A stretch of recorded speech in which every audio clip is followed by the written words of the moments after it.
Olá a todos! Nós estamos hoje começando o episódio de uma forma diferente. Aliás, estamos num espaço também diferente. Hoje nós vamos falar sobre lendas urbanas.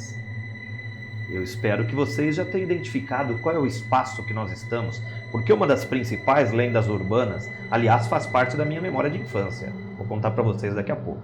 Ela habita os banheiros de escolas. Será que vocês vão ter medo do episódio de hoje? Eu aconselho a não ter medo, ou talvez possam ter. Acompanhe que nós estamos começando já o nosso episódio sobre lendas urbanas.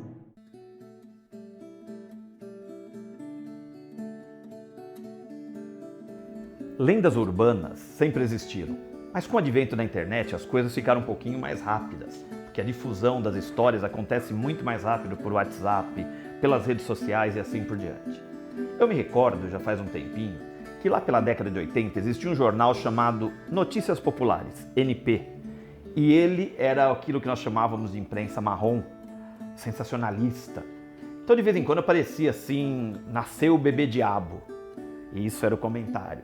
Então essas lendas, elas ajudavam, no caso ali, a vender o jornal. Eu lembro que meu pai me deixava no bairro do Socorro para que eu andasse pouco e pegasse um outro ônibus para ir para o meu trabalho. E eu passava sempre em frente à banca de jornal e todo mundo estava ali olhando o jornal que estava exposto com as manchetes de notícias populares. Então ali nós tínhamos uma série de coisas também de outro mundo. Vamos começar falando da loira do banheiro, um mito que se encontra no Brasil como um todo. Aliás, eu quando era moleque, eu vi a loira do banheiro. Bom, se vocês vão acreditar ou não, eu não sei, mas que eu vi, eu vi. Eu tinha 8 anos, estudava na 2ª série de uma escola ali perto do aeroporto de Congonhas, uma escola pública. E aí eis que eu entro no banheiro e ali eu vejo aquela mulher com um macacão verde, aqui o pescoço estourado, saindo algodão com sangue, olho esbugalhado, cabelo loiro, vindo para cima. Ó, me mandei. Assim como eu, outros colegas viram. Então nós só entrávamos em gangue. Se foi o medo que me fez ver, eu não sei, mas que eu vi, eu vi. Só sei que foi assim, como diz os nossos queridos João Grilo e Chicó. Mas a loira do banheiro, mesmo depois eu trabalhando como coordenador, como diretor, agora, no final dos anos 90, nós já ouvíamos essas histórias nas escolas que eu trabalhava também. Então ela está presente aí. O interessante é que tem um episódio da série Supernatural, onde nós temos a Blood Mary, que é uma loira do banheiro americana. Quer dizer, você chega no banheiro, invoca a Blood Mary, falando o nome dela 3 vezes, e ela aparece. A loira do banheiro também vai por esse caminho. Começaram a surgir as histórias de como invocar essa loira. Você chegava, chutava 3 vezes a privada, falava 3 palavrões, se apertava 3 vezes a descarga e ela apareceria. Olha como são as coisas, o 3 aí presente nessa mitologia popular. Em uma escola onde eu apliquei uma pesquisa na época do mestrado, as crianças contavam da loira do banheiro e mais a tia da cantina, da cozinha que havia morrido e continuava assombrando a escola. Pior ainda, né? Então vejam que as lendas urbanas elas vão atravessando sempre esse ideário popular, como o homem do saco, ou o velho do saco que pega a criança, joga no saco e leva embora. A Kombi dos palhaços que roubava a criança. E os ladrões de órgãos? Os ladrões de órgãos, a história era mais cabulosa.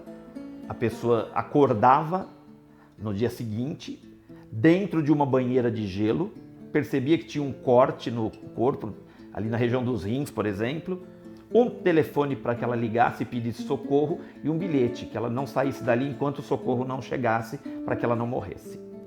Então essas histórias de roubo de crianças para roubar os órgãos, sumiço de adultos para roubar os órgãos, povoa também o imaginário popular, principalmente o urbano.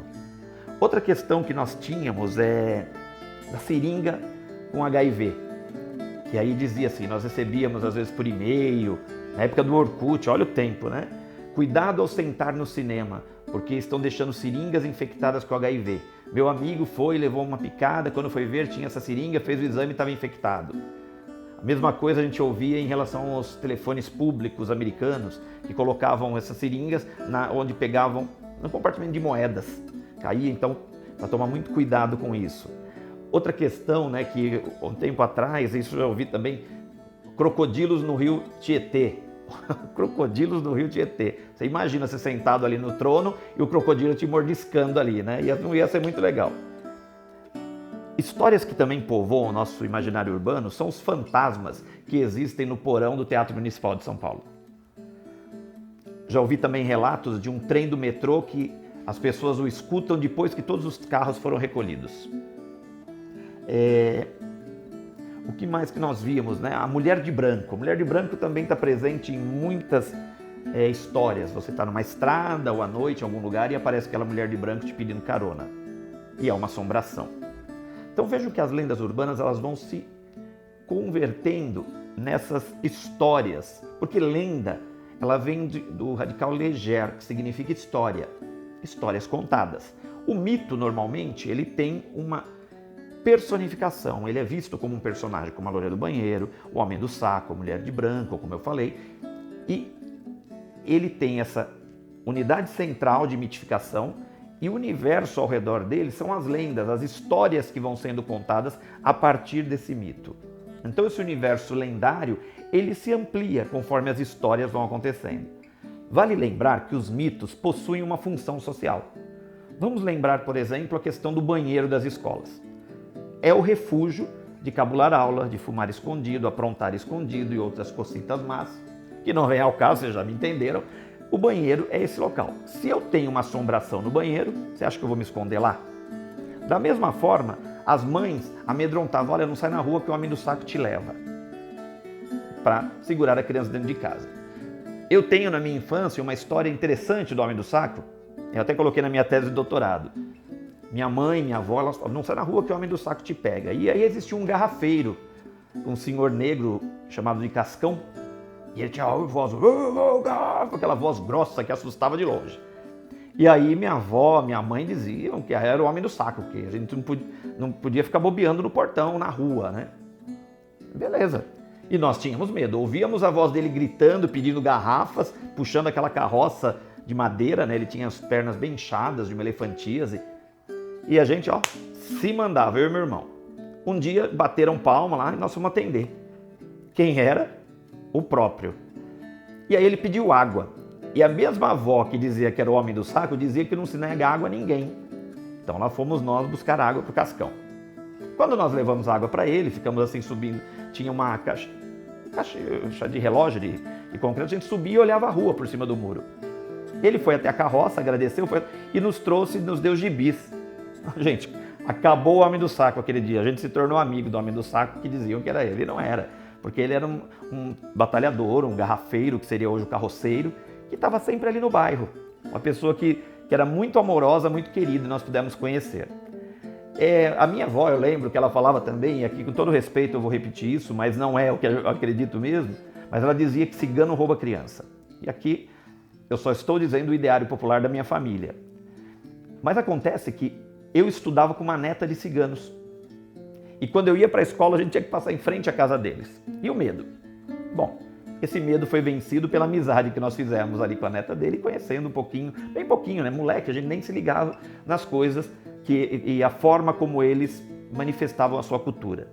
Mas vejam que é uma forma de, olha, fica quieto dentro de casa, não vai para a rua. Então nós temos que tomar cuidado com isso. Há um tempo atrás, nós lembramos aí, febre nas redes sociais, tudo, o Momo. Lembram que punha medo das crianças, toda aquela questão? Então, era uma obra de um artista plástico e aquilo lá foi pegando fogo e trazendo medo a tudo isso. Então, isso só vem reforçar a ideia de que os mitos ou as lendas urbanas servem como um controle social, principalmente para crianças, né? Através do medo, que é o que a gente chama de ciclo da angústia infantil, que envolve o homem do saco, o bicho-papão e outras assombrações que aparecem para a criança que é malcriada, para a criança que não respeita os pais e assim por diante. Então, se você tiver alguma lenda urbana aí que eu ainda não conheço, e eu não conheço várias, quiser contribuir com o nosso canal, com a minha pesquisa, mandem aqui para o meu e-mail. Vai ser muito legal conhecer um pouquinho mais da cultura de vocês. Um grande abraço e até o nosso próximo episódio. Até lá!